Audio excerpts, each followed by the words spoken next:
对很多人来说，苏菲似乎是一群与世俗格格不入的神秘主义者，或者是清高的苦修者，或者是孤独空灵的舞者。不过呢，我看到的苏菲可能跟你想的很不一样。他们看起来既不神秘，也不清高，更不孤独。关于苏菲主义的历史科普，我已经在这部影片里介绍过，没看过的去瞅瞅吧。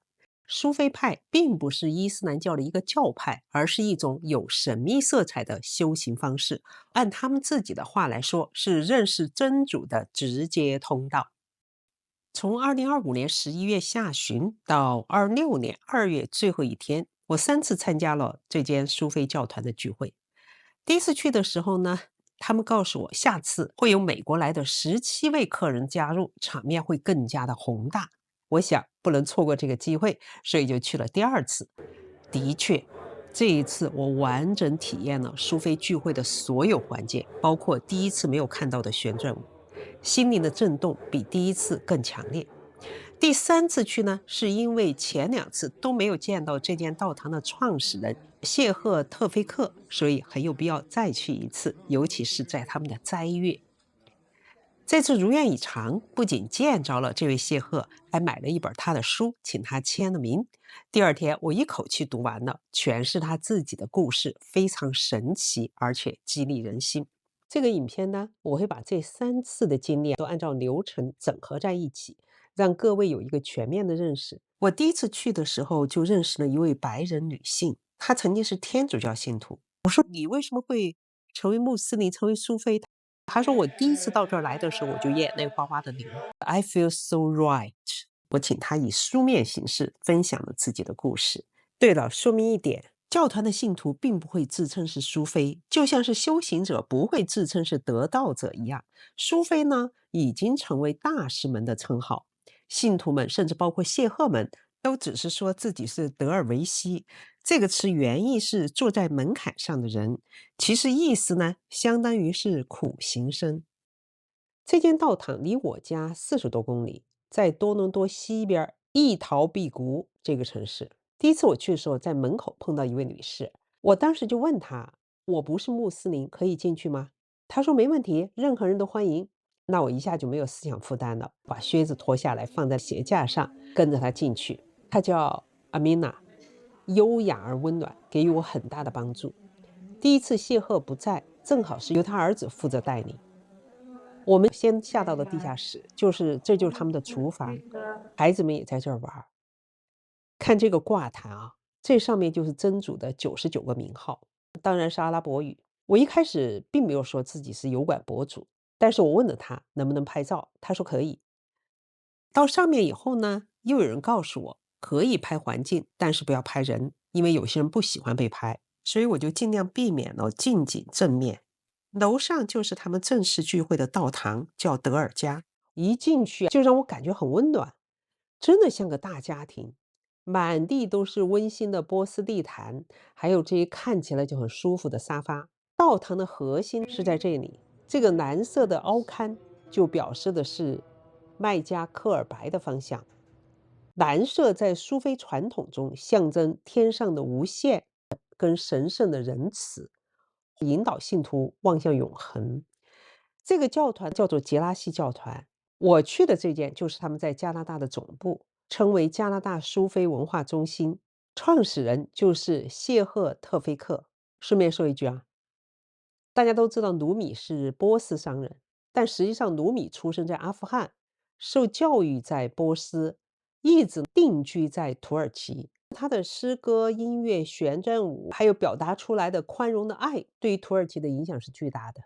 尤其是努米的儿子创立了毛拉维教团，还用土耳其语创作了他那样的诗歌，这就让努米的思想极大的影响了土耳其苏菲，当然也包括这个杰拉西教团。杰拉西教团并没有直接来自毛拉维教团，而是来自另一个体系，叫哈维迪教团。这个教团可以说是伊斯兰世界最庞大、分支最多的苏菲教团之一。他们的规矩就是每位加入者必须先经过40天的隐修，相当于咱们的闭关修行。杰拉西教团的创始人皮尔·努莱丁·杰拉西1678年出生在伊斯坦布尔，他家非常显赫。父系的血统可以追溯到先知穆罕默德的外甥侯赛因，母系血统这边也能追溯到先知的同伴杰拉西，他的姓氏的来源。所以他年轻时候就接受了顶级的法学教育，年仅19岁就被任命为埃及的首席法官。但是就在即将启程前往埃及赴任的时候，一场风暴把他的船给困在了港口。他去拜访舅舅，就被领到了附近的一个哈尔维迪道场。就在那一场谢赫主持的齐克尔的仪式当中，他经历了无法言喻的灵性狂喜。他觉得自己没法再去埃及了，他就辞了官，让老婆回了娘家，把财产分给家人，从此就追随了这位谢赫。经过7年的苦修，吉拉西也成为了一名谢赫。就这样，1704年，刚刚26岁的时候，他就成立了自己的哈尔维迪杰拉西教团。他吸收了当时各个大教团的修持方法，也包括毛拉维教团的旋转舞。最有特色的就是他们的集体站念，这也是最让我深受震动的环节。那么杰拉西教团是怎么来到加拿大的呢？1925年，土耳其政府取缔了苏菲。当时第18任杰拉西教团大谢赫艾芬迪，他很机智，就说服当局以保留文化作为理由，保留了一些苏菲道堂。到后来，19任大谢赫，他是一位苏商奥扎克，他呢任命了一位艺术家妥松作为谢赫。这个妥松在1980年就把这个教团带到了美国纽约，成立了美国杰拉西苏菲教团中心。而1993年，妥松就任命了加拿大谢赫特菲克。特菲克这边是从80年代就开始聚会了。到2011年，大家伙集资购买了一座旧教堂，把它翻新改造成了现在的道堂。顺便说一下，后来的这些谢赫们都有自己的职业，是兼职做导师。好，现在就说说杰拉西苏菲聚会的整个过程。第一个环节就是晚餐，大约6点过开始。这是我第一次去享用的美餐，有荤有素，有菜有汤，味道好极了，感觉是专业厨师做的。可惜第2次、第3次我都去晚了，没有赶上，很遗憾。阿米娜给了我一个片段，这是第3次的晚餐，大家伙饿了一天，肯定吃得特别香。吃完饭，大家就是享用一些甜点，享用点茶，好好休息了。然后就是20分钟的齐克尔，这个环节相当于是前戏，为了让心静下来，所以不是那么激烈。整个聚会最后的那个齐克尔环节才是重头戏。男士们就围成圈，这个圆本身就代表人人平等，是跪坐在上面的。羊皮据说是代表牺牲，还有一种说法是代表顺服的自我。这个圆圈的中心象征虚空，放下自我之后，就让神性之光照进来。这块红色的坐垫就是谢赫的位置。一开始的时候，还会有一个信徒站在对面迎接他，从这儿进到圈里去。杰拉西教团是比较保守的，女性不会坐在这个圈里。但是有些苏菲社团不那么保守，甚至连谢赫都是女性。还有一些世俗的苏菲已经把旋转舞什么的完全作为一种艺术形式传播，男人女人都可以。但是杰拉西教团男女是分开的，这边就是女士区，那边就是男士区。女士都是要求用围巾蒙头的，我第1次的时候没有，他们也没有要求我。第2次为了表达入乡随俗，我就主动的用头巾盖住了头。20分钟的齐克尔之后就是礼拜，男士们在前面，女士们在后面，或者是在上面的露台上，中间会用帘子隔开。礼拜结束以后就会拉开这个帘子。我在帘子上面也待过，这下面也待过啊。第3次的时候我是待在这下面的。前2次呢，这个礼拜的环节不是很长，可能也就10几20分钟。但是第3次因为在斋月，礼拜时间格外长，这1个多小时的礼拜就是在这样的歌声的带领下的，不断重复这样的过程。我记得曾经采访过一位穆斯林嘉宾，他就强调哈，穆斯林跪拜的时候一定是肩并肩，不能有空隙，真的是这样。这里插一句，其实不仅是敬拜的时候，就是在最后一个环节齐克尔之前，然后我当时是坐在这个位置，前后就有2个女士来告诉我，不能自己坐在这儿。一个是男士们有的时候转圈儿，他们会转到这儿来，我可能会妨碍他们。另外一个呢，谁也不能一个人待着，必须要大家亲亲密密的坐在一起。这个理由可能更重要啊。祷告完了以后，阿米娜就过来，她把谢赫的书介绍给我，我就买了一本。他就带着我去找谢赫签名。我告诉他我是个前基督徒，但是从来没有跟上帝建立关系。他就说：“那你先看第4章。”回去以后，第2天我不但是读了第4章，我把整本书都读了一遍。读这本书的感觉有点像读尤加南达的一个瑜伽士的自白，里面有很多神奇的故事。第4个环节呢，叫讨论，相当于讲道。讲完了以后，还有一个问答的环节。第一次讲到就是阿米娜的儿子，可惜我当时也忘了录音。第2次是美国来的一位谢赫，他们一共17个人来，他前后讲了2次，加起来可能有1个半小时。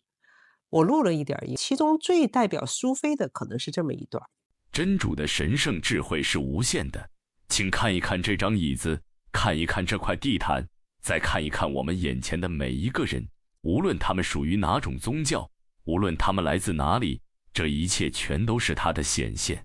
他在神圣的智慧中创造了多样性，好让我们透过观察彼此与不同宗教之间的关系，最终都能看见同一个真理。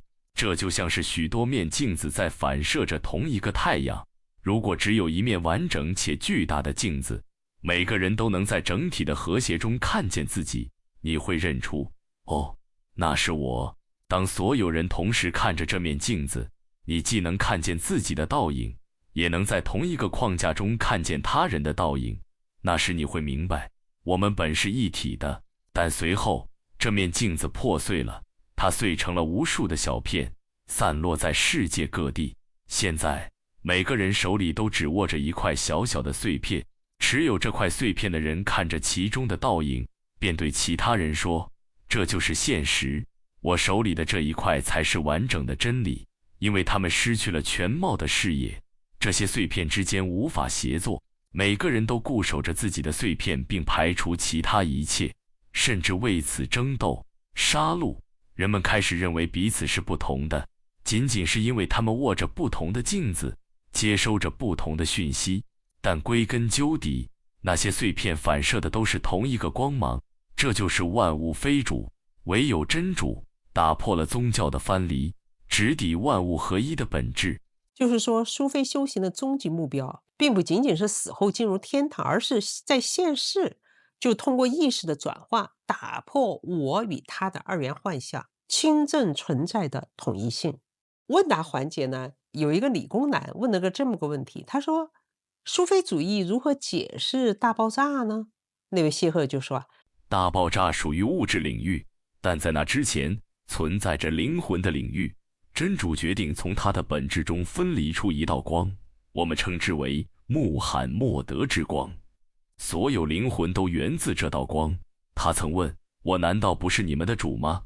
我们回答：“是的。”接着他将我们送往这个物质世界，透过爱与选择来认识它。大爆炸只是镜子的开端，让它的属性在这个可见的世界中反射出来。还有一位穆斯林女孩说，她自己第一次来，先就问了一个问题：“我做了一个梦，想请问那个梦代表什么意思？”这个谢赫就说：“有2件事，首先，不要在众人面前讲述你的梦，因为别人在我解释之前可能会先给出解释，这会让你陷入困扰。第二，传统上，我只为我的门徒解梦，你需要为自己找一位愿意为你解梦的导师。”这里就要解释一下，苏菲是特别看重梦的解读，认为它是另一个世界，或者就是真主传递信息的一个重要途径。我在谢赫的这本书里也看到他做过的许多神奇的梦，比方说预知梦。过了一会儿，这个姑娘又问了另一个问题：什么是苏菲主义？看来并不是每个穆斯林都知道苏菲主义是什么。谢赫的回答让我有点惊讶，他说：“苏菲主义是一门纪律，它是专门为那些想要洗涤心中所有恶习的人所准备的。这些恶习包括傲慢、虚伪和仇恨。简单来说，它是一所灵性医院。灵性导师能辨识出你灵魂中的疾病，然后给你相应的练习来帮助你康复，直到你感受到内心的平静。谁认识了自己，谁就认识了他的主。就是说，任何坏事的根源都是自我，任何良善的根源都是真主。所以，苏菲主义就是学习如何剥离那些阻碍我们看见真理的自我外壳。生命的最终目的，就是为了认识它，并且最终回归于它。有意思。现在你明白什么是苏菲主义了吗？我觉得他讲的更多是它的作用，而不是它的定义。你觉得呢？第三次讲到，就是本堂的谢赫提菲克讲到了，那天的题目是对年轻人的规劝，包括高中生、刚刚走入职场的人。他说，苏菲的理念就是用脑学习，用手工作，打磨心灵。他讲了一个很有趣的小故事。有一位信徒读到真主是唯一的供养者，便想在斋月里做个实验。他走进清真寺，发现楼梯下方有个极其隐蔽、黑暗的小角落，于是钻了进去，打算在那里静坐隐修，看看真主会如何供养他。当宣礼声落下，开斋饭开始分发时，他在暗处焦急地张望，看到食物被分给了一个又一个的人，却完全没有人注意到躲在阴影里的他。他开始在心里犯嘀咕：嘿，怎么回事？难道他们都瞎了吗？看不见我吗？眼看饭都要分完了，饥肠辘辘的他终于忍不住发出了大声的咳嗽。嘿，这咳嗽声引起了大家的注意，有人喊道：瞧，楼梯下面居然还藏着一位弟兄。于是人们赶紧把食物送了过去。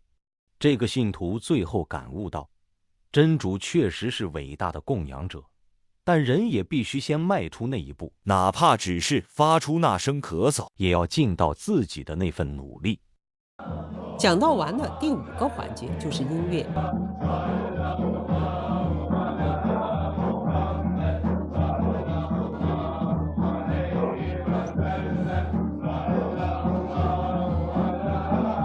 幸亏阿米娜呢帮我拍了2段，这就是我蒙着头的我。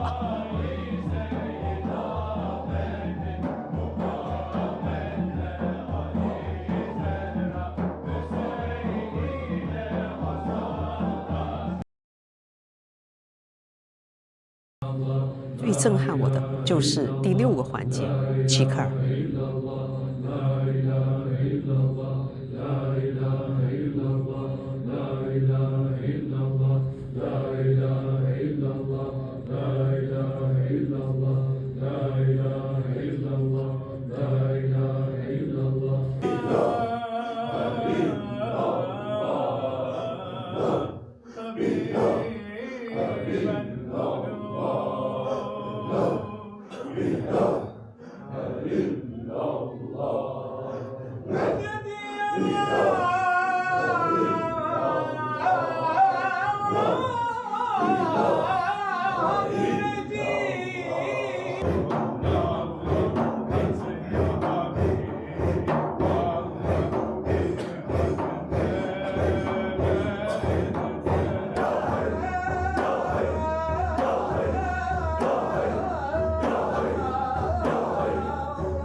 什么我会被这个齐克尔震撼呢？我是这样理解的。我这辈子呢，跟静坐冥想可能没有什么缘分，不管坐在哪儿，身体安静了，但脑子反而更忙。比如说去年在葛英卡内观中心，我也给大家分享过，我是如何度日如年的过了那10天。而且每一次集体静坐的时候，大厅里静悄悄地坐着100来号人，虽然在一起，但是我跟他们没有任何链接，至少我自己是体会不到的。但是呢，在这个杰哈西的集体赞念里面，虽然当时我根本都听不懂他们在唱什么，却感到了一种连接，那种极强的节奏感和集体共振，就让我整个人都被带入到那个场域里，甚至产生了一种微醺般的陶醉感，或者说融入感。就是当所有人都在以同样的频率发生的时候，个体的心跳就会汇聚成集体的大心跳，在赞念的顶峰，个体的意识就会被整合在集体意识当中。所以后来我突然明白了一件事情，可能冥想并不一定是每个人的必经之路，有些人需要静止来沉淀，而有些人呢，就是需要这种快节奏、强有力的集体风暴，在同频共振中破碎自我，体验与他人、与神圣、与终极的这种融入感。我没到那个境界，但是我在某种程度上理解了为什么杰拉西教团的创始人第一次参加齐克尔就经历了灵性狂喜。最后的旋转舞掀起了赞念的高潮，并不是每一次齐克尔都有旋转舞，估计还是在很重要的场合才会有旋转舞加入。你看他虽然只有一个人，但是他带给我更多的感动，因为他不是在表演，他就是一个连接管道。右手掌心向上，象征着接受来自天上的神圣恩典；左手掌心向下，象征着把这些恩典传递给所有的人。这个环节之后，就是由谢赫带领信众进行最后的祝福和祷告。你看这整个过程跟基督教会不一样，教会呢一般是讲道归讲道，团契归团契，但是苏菲的聚会它是把聚餐、礼拜、讲道、音乐、赞练、旋转舞全部结合在一起的，所以它确实需要5、6个小时充分体验。他们确实是一个大家庭，那个氛围非常的好，一起敬拜，一起吃喝，连接彼此的同时接通神圣。假如你看到这里呢，完全无动于衷，其实也很正常。这恰恰就说明我们每个人的灵性开关是不一样的。好，下面呢，我们就听这位白人女性 Giselle 的分享。我是在天主教环境中长大的，每个星期天都会去教堂，直到20岁出头自己搬出去住以后，就不再去了。因为我从来没有真正感到与之产生连结。我也质疑圣经中所描绘的那位上帝，那形象太严厉，太惩罚性了。但我确实相信，神只有一位，对所有人来说都是同一位神，只是人们通向神的方式不同，就像从山的不同侧面往上爬，但最终都会到达山顶。直到我开始学习灵气 Reiki 时，灵性的世界才向我敞开。那是一个存在于内在的世界，同时也是神性的世界。我的第一位灵气老师说，要实践灵气，我们必须相信上帝、神性，或者是更高自我，因为疗愈并不是来自我们自身，它是经由我们流动，但真正允许它发生的是神，这也是我所相信的。我现在仍然在实践灵气，它已经成为我生命的一部分，我随时都可以与之连结。灵气让我能够更深入地进入自己的内在，因此也让我得以体验神圣。几年前有一天，我开始感到不适、恶心、头晕，于是提前离开了工作。开车回家的路上，我感觉越来越难受。到家后，我走进自己的房间，坐在床边，既不能躺下，也不能站起来，什么都做不了。恍惚间，我完全沉浸在一种痛苦感与他者感之中，我变成了没有任何身体的感觉，仿佛进入了另一个境界，同时经验到时间与无时间，没有过去、现在或未来。我感觉自己是整个万有的一部分，我身后留下的一切都不再重要，除了我的儿子。但我想，他和他的父亲在一起应该会没事，即使我留下什么让人尴尬的东西被人发现或读到，也无所谓了。我曾经做过什么，也都不重要。我完全准备好迎接接下来会发生的一切。那种感觉非常奇妙，它带来了一种极深的平静，至今仍然在我心里。只要我愿意就能再次触及。它提醒我这一生是暂时的，我们只是暂时借用这具身体，而等待我们的是一种无比美妙的存在。我曾经读过一些鲁米的诗，虽然了解不多，但足以让我产生好奇。于是有人建议我去一间苏菲道堂看看。在那次不同寻常的体验半年之后，我就去了。第一次去的时候，只是想在外面走走，先熟悉一下环境。就在那时，2个男人从一辆车里下来，其中一人邀请我进去。我当时心里有些恐慌，但还是走了进去。我们简单聊了几分钟之后，我坐了下来，一种感觉立刻涌上来，我感觉自己回到了家。后来才知道，当时邀请我进去的那个人正是那里的谢赫。6个月后，我皈依成为了穆斯林。我作为基督徒时缺失的那些拼图终于拼在了一起，一切开始变得合理。我很喜欢这种信仰的结构，它能为我提供指引。比如每天5次的祷告，让我每天保持在祷告里。对我来说，苏菲之路意味着不断纪念并加深自己与神性的连结，也意味着练习对自己行为的觉察。我每天都在家做 dhikr， 反复诵念某些句子，某些祷词。我确实能感受到这种连结，所以也会借助这样的练习缓解压力。贝塞尔说，他每周6都参加聚会，6个小时对他来说一点儿也不漫长。